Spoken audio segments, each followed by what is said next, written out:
and Donna Langley, each undisputable game changers. And now we have the great honor today to recognize Ted Sarandos. One of the true pioneers of the streaming era, Ted was named co-CEO of Netflix in 2020. But he's been thinking about how to improve experiences for audiences for decades. He began his entertainment career as a teenager, working in his local video store, which is where he first started paying attention to who watched what. Before long, he became a regional director of sales and operations for one of the nation's largest video distributors, and then vice president of product and merchandising for a 500-store video chain. In that role, he negotiated deals to migrate the company from VHS to DVD, one of the earliest game changes. Then in 2000, he joined Netflix as chief content officer, assuming responsibility for all of Netflix content, and we would add much of its success. In 2013, Ted led the company's transition to original content production, a major strategic shift away from simply putting other studios' content on their platform. Massive early hits, including Lillehammer, Orange is the New Black, House of Cards, and Daredevil redefined the Netflix brand. And then came not only more hit series, but also original films, such as The Irishman, Mudbound, The Power of the Dog, and Maestro. Under Ted's leadership, Netflix is now a global giant in the entertainment industry, keeping its focus on the audience while pioneering a new business model, expanding both subscribers and content, and branching into games. Throughout all of this, Netflix has built a reputation for its strong culture, valuing people over process, seeking excellence, elevating good ideas, and fostering both responsibility and freedom among its team members. Given all that he's accomplished, it's not surprising that Ted was named one of Time Magazine's 100 Most Influential People of 2013 and received the Producers Guild of America Milestone Award in 2019. And now it's our distinct pleasure to recognize him with the 2024 Game Changer Award for his truly transformative leadership. Please join me in welcoming Ted Sarandos to the stage.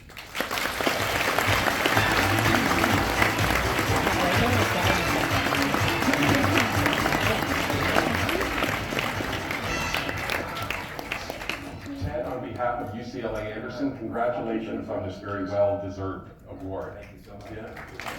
So, in just a minute, we're going to invite Harry Sloan to join Ted in a conversation on the stage, but first, let's take a quick look at Netflix's latest. Let's do this. Bitches. It's time to defend something we love. This is the treasure that we grew up hearing about. Just call me the Jersey James Bond.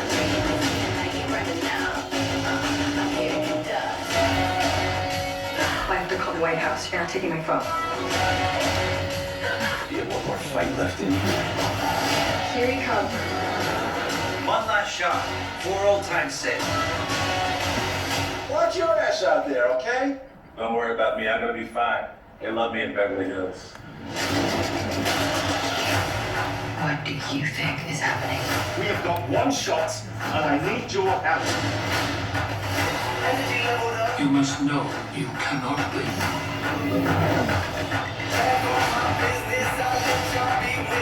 What is the job? Would I be in danger? Yes. I don't buy it. You're not a hitman. You've opened every door for me tonight. Chivalry may be dead, but I didn't kill him. I have an army to me.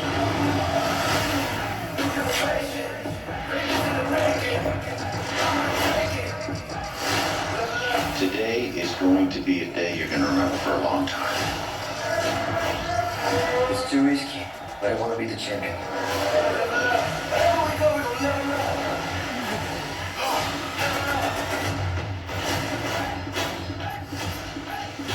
Welcome to the Women's Army Corps. We have the most to prove. Now is where you show the proof.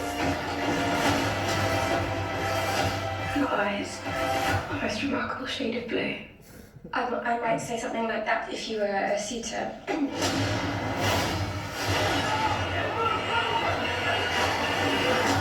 There's always a thing anything that you don't see coming.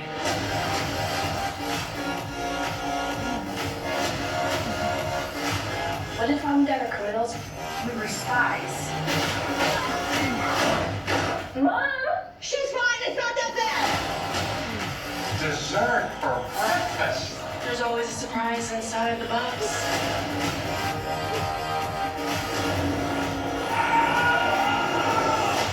This is, a lot. Well, this isn't my first time in Beverly Hills.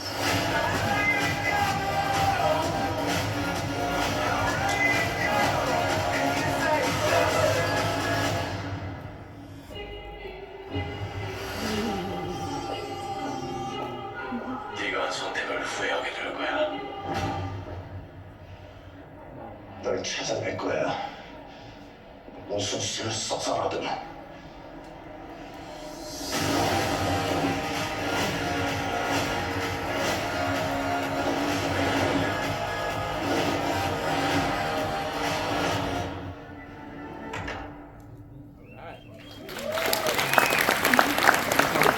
To lead today's Game Changer conversation, please welcome Anderson Board Member, Chairman, and CEO of Eagle Equity Partners, Harry Sloan.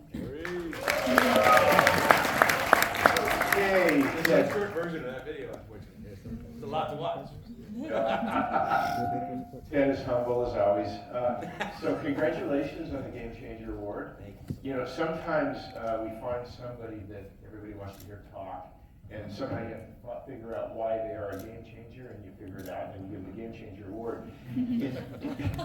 In Ted's case, that didn't have to be done. It's just so easy. I can think of 3 significant game changes that you've been responsible for. And he's so humble, he'll probably say no to somebody else, but I promise it was him.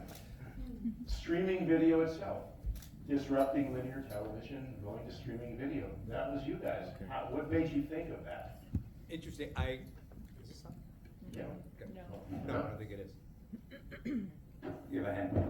Is the receiver on? I got to go back to you mentioned earlier that it'll be say 2000 I joined Netflix, but in 1999 I met Reed Hastings, the founder, who talked about Netflix almost exactly as it exists right now in 1999. So to me, that kind of level of vision is almost like a madman, because his promise to me at that meeting was all filmed entertainment will come into the home on the internet. At a time when no entertainment came into the home on the internet. And it was way too expensive, it didn't work, it was too slow to support high quality video. And his vision on that was crystal clear. And that I joined when we were just mailing DVDs around the United States. But the going in was, we are entering a business that we're going to break. And we're going to disrupt. We can't save the DVD business, and not even try. It's just going to be a way to get to streaming. It was that clear when I joined the company. So when you walked into MGM in 2006, your plan was to destroy our business? That was on the last page of the PowerPoint. But it was interesting because at that time, with streaming, the vision around, there was no if, it was going to be when. And the idea of it was, we used to keep this chart that was the cost of postage, what it cost us to mail a disc, and the cost of bandwidth. And they were converging, and at some point they were going to cross, and at that point, that's when we entered streaming. And the idea was that if we did it too soon, no one could watch the programming, so the licensing fees would be wasted. And if we did it too late, someone would beat us. So we really were watching how close it was coming, and then we started having those conversations around town, trying to introduce this idea of what we were talking about, and there was no right at the time that just existed. It was either a TV right, or a home video right, or a digital right, and everybody had it in different places. The one thing for sure was, no one wanted to sell us anything worth watching.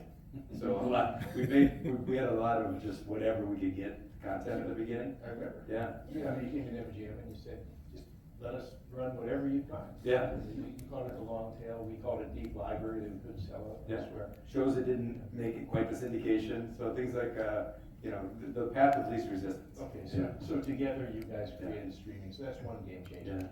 Yeah. The second one, 10, 12 years later, original productions for streaming.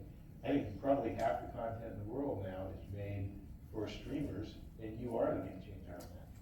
Yeah, and that was kind of where kind of visions diverged a little bit, because for me, I said, if we're going to be a program outlet, have to differentiate ourselves from all the other ones. So this idea early on was very kind of in the Silicon Valley vein of, you have to have a lot of things, and the way to do that is pay as little as possible for them so you can have more of it. And so probably non-exclusive was attractive in that way. So the antithesis of that would be original, which would be totally exclusive, and you take on all the financial burden and risk. But at the end of the day, I didn't believe that we could have a successful business without differentiated programming.